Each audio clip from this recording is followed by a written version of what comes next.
Hello students, आज जो हमारा टॉपिक लेने जा रहे हैं वो डीसी सर्किट्स है। डीसी सर्किट्स, ठीक है। इसके पहले हम कॉलेज में safety precaution, symbols, electrical symbols, उसी प्रकार hand tool maintenance, basic electricity, conductor and insulators, उसी प्रकार हम जॉइंट्स, सोल्डरिंग, इसके पहले जो टॉपिक्स थे ये हम क्लास में इसकी पढ़ाई कर चुके हैं और मैं आप लोगों को क्लास में इससे पहले पढ़ा चुका हूँ। अब जो हमारा टॉपिक है आज डीसी सर्किट है, ठीक है। अब डीसी सर्किट का मतलब होता है डायरेक्ट करंट मंडल यानी कि करंट बहने का रास्ता, ठीक है। तो डीसी मतलब डायरेक्ट करंट दो प्रकार के होते हैं, एसी होता है और डीसी होता है, ठीक है। अब एसी और डीसी में अंतर समझना बहुत जरूरी है। जो डीसी होता है वो डायरेक्ट करंट होता है और जो एसी होता है, एसी का मतलब फुल फॉर्म होता है ऑल्टरनेटिंग करंट, ठीक है। अब डीसी क्या होता है? अब जो इलेक्ट्रिकल क्वांटिटीज होती है, अब इलेक्ट्रिकल क्वांटिटीज मीन्स करंट और वोल्टेज, ठीक है। करंट और वोल्टेज है ना, करंट और वोल्टेज अपनी दिशा मीन्स डायरेक्शन, और कीमत यानी मैग्नीट्यूड, दिशा और कीमत नहीं बदलते, वो हमेशा कांस्टेंट होते हैं। क्या होते हैं? वो हमेशा कांस्टेंट होते हैं। मीन्स 220 वोल्ट दे रहा है तो 220 वोल्ट ही देगा, करंट भी उसमें कांस्टेंट होगा, ठीक है। तो डीसी मतलब कि करंट अपनी डायरेक्शन नहीं बदलता, करंट अपनी डायरेक्शन नहीं बदलता, एक ही डायरेक्शन में प्रवाहित होता है, ठीक है।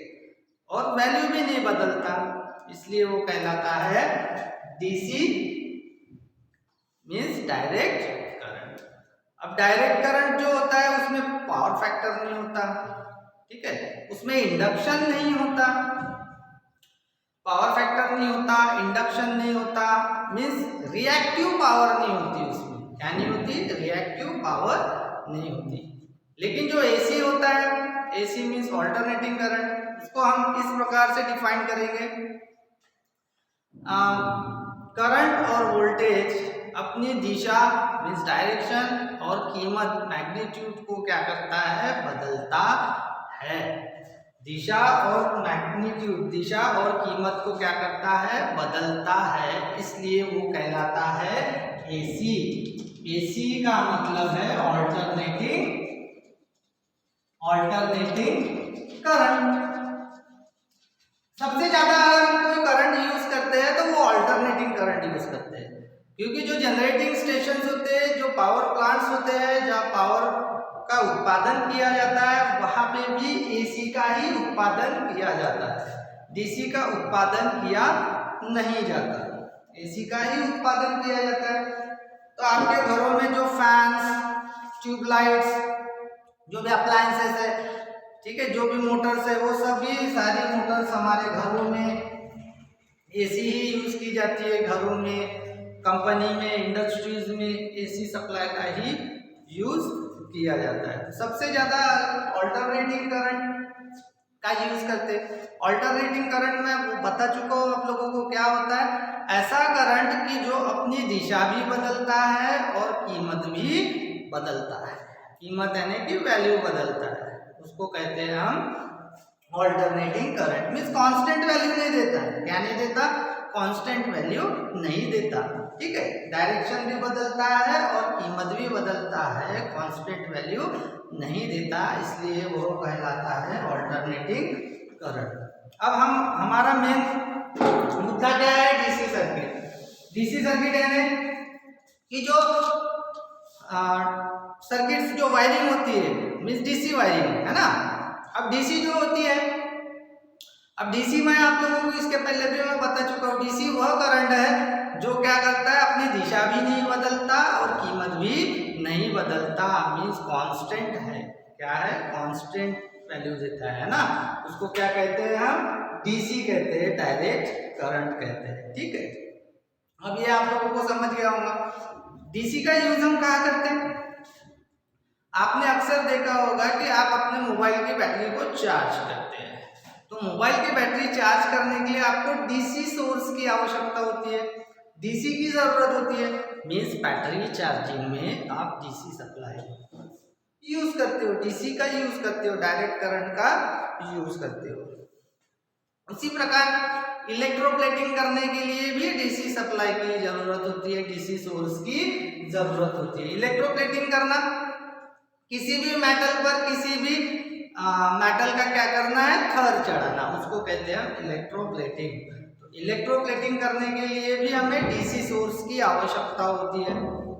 उसी प्रकार जितने भी इलेक्ट्रॉनिक्स सर्किट्स होते हैं, जितने भी टेलीविजन, रेफ्रिजरेटर में अगर इलेक्ट्रॉनिक्स किट लगी है, जितने भी एम्पलीफायर्स होते हैं, ये सारे में क्या होते हैं, इलेक्ट्रॉनिक सर्किट होती है। ये सारी इलेक्ट्रॉनिक सर्किट, जो भी इलेक्ट्रॉनिक कंपोनेंट्स होते हैं, transistor, amplifiers, clear, diodes, resistor, capacitors, ये सब किस पे चलते हैं, डीसी पे ही चलते हैं। किस पे चलते हैं, इनके लिए डीसी की जरूरत होती है। तो डीसी की जरूरत होती है तो क्या किया जाता है, डीसी को कन्वर्ट, डीसी को क्या किया जाता है, एक रूप से दूसरे रूप में क्या किया जाता है, कन्वर्ट किया जाता है। मीन्स एसी को डीसी में क्या किया जाता है, कन्वर्ट किया जाता है। आपको इतना समझ में आया कि डीसी क्या होता है? डीसी क्या होता है, वो यह ऐसा करंट है यानी इलेक्ट्रिकल क्वांटिटी तो करंट है ही, ऐसा करंट की जो अपनी दिशा और कीमत बिल्कुल भी नहीं बदलता, कांस्टेंट होता है, उसे ही कहते हैं हम डीसी। तो डीसी का मतलब समझ गया, तो सर्किट का मतलब है उसका रास्ता।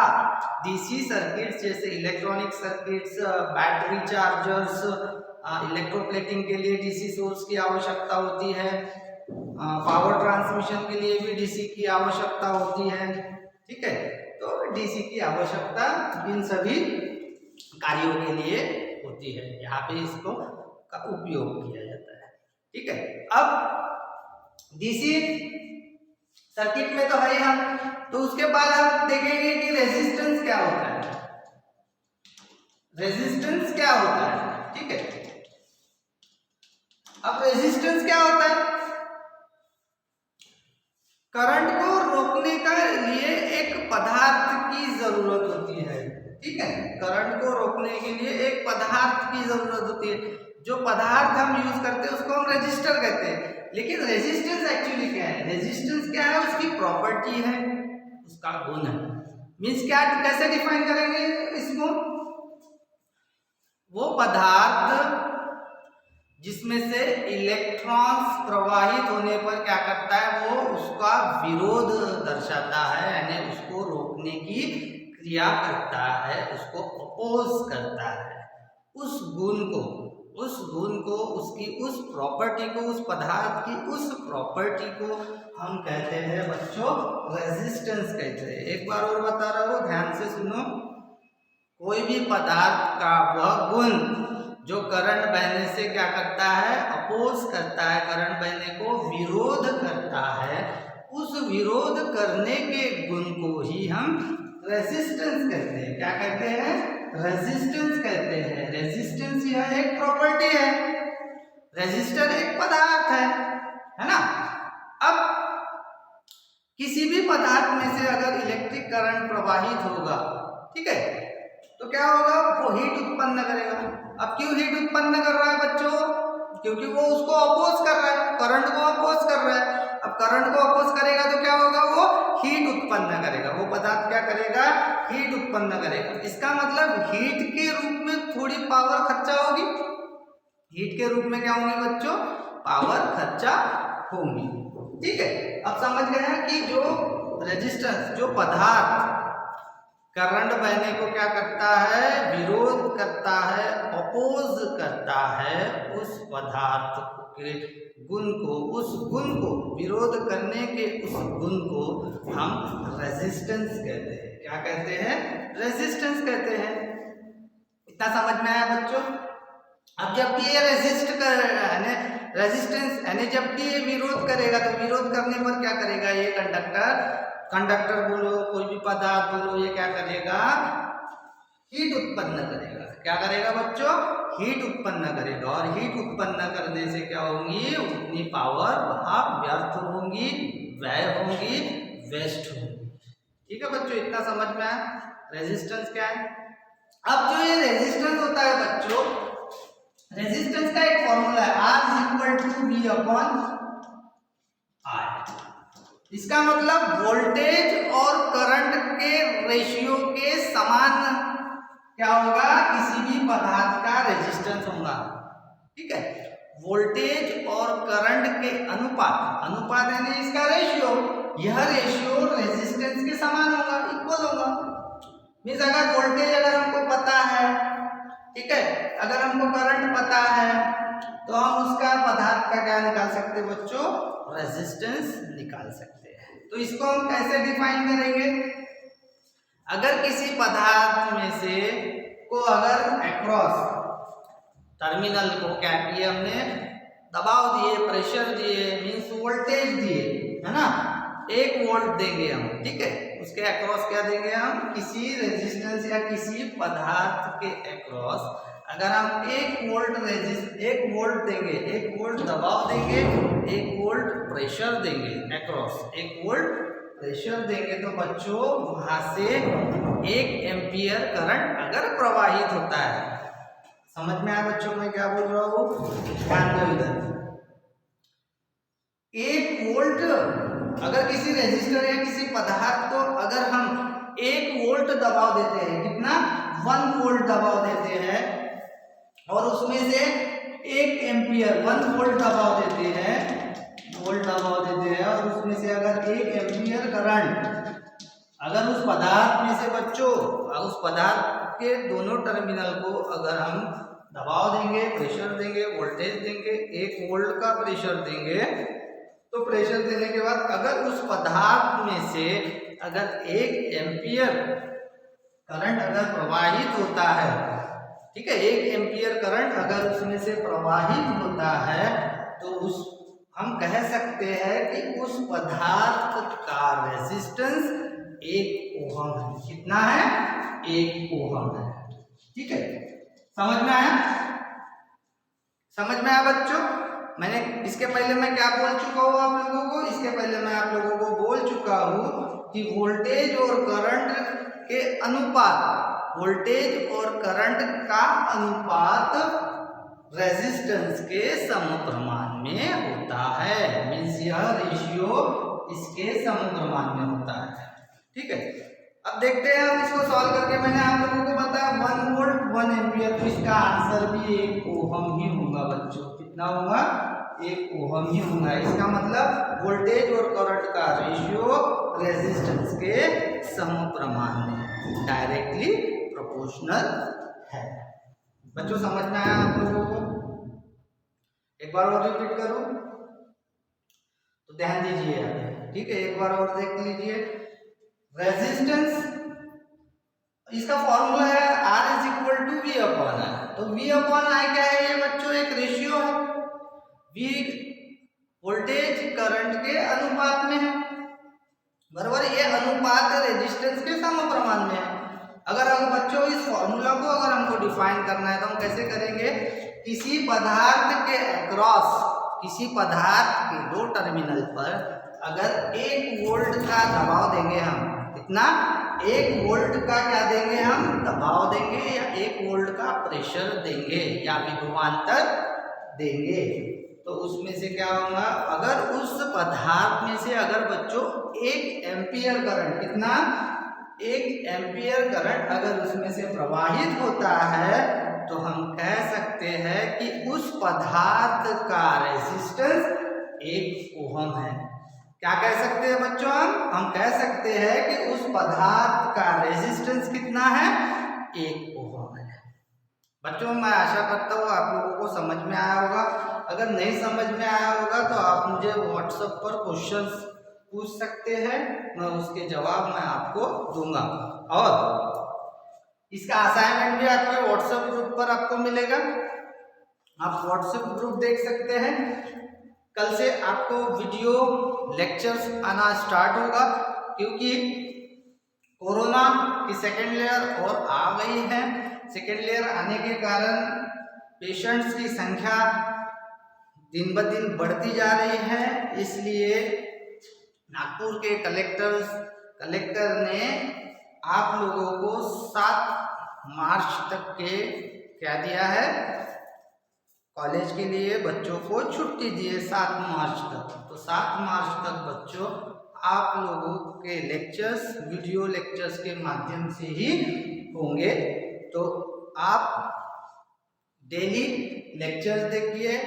लेक्चर में अगर कुछ समझ में नहीं आता है तो आप मुझे ग्रुप पर क्वेश्चंस पूछ सकते हैं, उन सारे क्वेश्चंस के आंसर मैं ग्रुप पर आपको दूंगा। क्लियर है बच्चों? डीसी सर्किट आपको समझ गया बच्चों? डीसी सर्किट जो मेन टॉपिक पढ़ रहे बच्चों, हमेशा याद रखो, हम जो भी पढ़ते हैं, अगर हम डीसी सर्किट पढ़ रहे हैं तो हमें पता होना चाहिए कि एक्चुअली डीसी का मतलब क्या है। अगर डीसी का मतलब अगर बच्चों हमको पता होगा तो हमारा इंटरेस्ट बढ़ते जाएगा उस टॉपिक की तरफ, है ना? मानते हो कि नहीं आप मेरी बात? हमारा क्या होगा, इस टॉपिक के अंदर इंटरेस्ट बढ़ता। अगर मैंने यहाँ नाम लिख दिया डीसी सर्किट या XYZ, आप लोगों को उसकी मीनिंग समझना चाहिए। अगर वो मीनिंग समझेंगे बच्चों तो उसके अंदर क्या है ये भी आप लोगों को इजीली समझेगा। ठीक है, तो एक बार और रिपीट कर रहा हूं बच्चों, डीसी सर्किट, डीसी 2 प्रकार के इलेक्ट्रिकल सोर्स है, एसी और डीसी। ठीक है, सबसे ज्यादा तो हम एसी यूज करते हैं, लेकिन डीसी की भी जरूरत होती है। और डीसी क्या होता है मैं ऑलरेडी आप लोगों को बता चुका हूँ, ऐसा करंट की जो अपनी दिशा और कीमत बिल्कुल भी नहीं बदलता। मीन्स इसकी अगर डीसी की साइन देखी जाए तो डीसी की साइन इस प्रकार से है। ठीक है, अगर हम डीसी की साइन इस प्रकार से और एसी की साइन देखते हैं बच्चों तो एसी की साइन किस प्रकार से है, इस प्रकार से। ठीक है, तो डीसी क्या करता है बच्चों, डीसी का मतलब है डायरेक्ट करंट, कांस्टेंट वैल्यू देता है, करंट एक ही डायरेक्शन में होता है, बराबर है। ठीक है, तो डीसी सर्किट, अब डीसी का बहुत ज्यादा डीसी सोर्स का यूज होता है बहुत कम कामों के लिए, इसलिए बैटरी चार्जिंग करने के लिए, इलेक्ट्रोप्लेटिंग करने के लिए, पावर ट्रांसमिशन भी, डीसी पावर ट्रांसमिशन भी हम कर सकते हैं। इलेक्ट्रॉनिक सर्किट्स में भी, इलेक्ट्रॉनिक्स में डीसी की बहुत आवश्यकता है, क्योंकि जो इलेक्ट्रॉनिक्स कंपोनेंट है वो सारे डीसी पर चलने वाले होते हैं, बराबर है।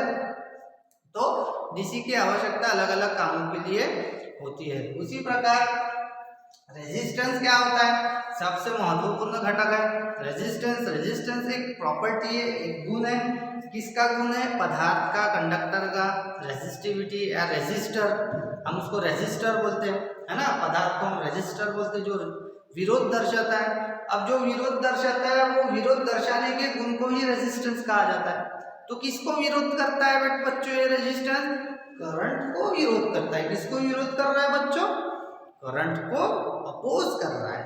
किसको अपोज कर रहा है, करंट को। क्यों अपोज कर रहा है, सर्किट में से बहने के लिए अपोज कर रहा है।